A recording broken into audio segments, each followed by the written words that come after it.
जिस तरह से राज्यसभा चुनाव के बाद उनका रुख बदलता नजर आया, सरसा में एक कार्यक्रम में वो बोलने लगे कि बिहार में बीजेपी की सरकार आने वाली है और अफसरों पर कार्रवाई होगी।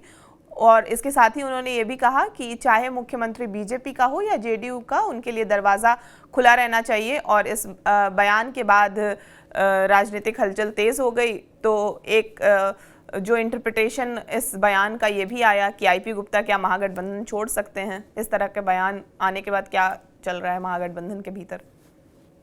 मैत्रेयी जी, आप इजाजत दें तो आपको कोट करूं क्या आपके बयान को?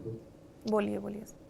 इसी डिबेट में बैठे हुए थे मैत्रेयी जी, और आपने कहा था कि आईपी गुप्ता ही तो सारा खेल कर रहे हैं राज्यसभा को लेकर के।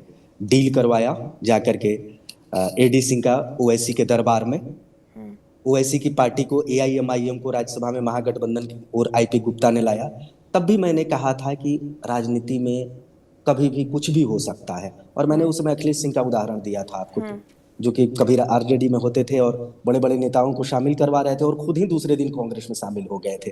तो यहाँ होने को कुछ भी हो सकता है। आईपी गुप्ता अपना भविष्य देख रहे होंगे। अगर तेजस्वी यादव नेतृत्व नहीं दे सकते हैं महागठबंधन को, तो महागठबंधन की राजनीति तो बिहार में खत्म होने वाली है ना।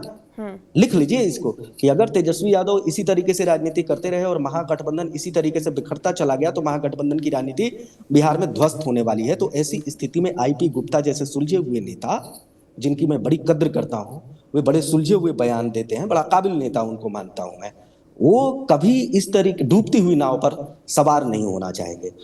मैंने आपके ही डिबेट में कहा कि एक नेता मिल गया महागठबंधन को, एक नया नेता मिल गया आईपी गुप्ता को। जिस तरीके से आईपी गुप्ता लीड कर रहे थे राज्यसभा के चुनाव के दौरान, कोई नहीं था।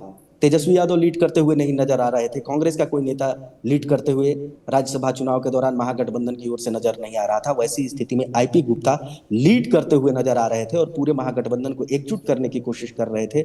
लेकिन महागठबंधन की नाव में छेद है, आईपी गुप्ता को पता चल गया है, और उस छेद हुए नाव पर आईपी गुप्ता सवार नहीं होना चाहते हैं। इसीलिए उन्होंने कहा कि मेरे दरवाजे सभी के लिए खुले हुए हैं, और देखते हैं आगे आने वाले दिनों में क्या होता है। मैत्रेयी।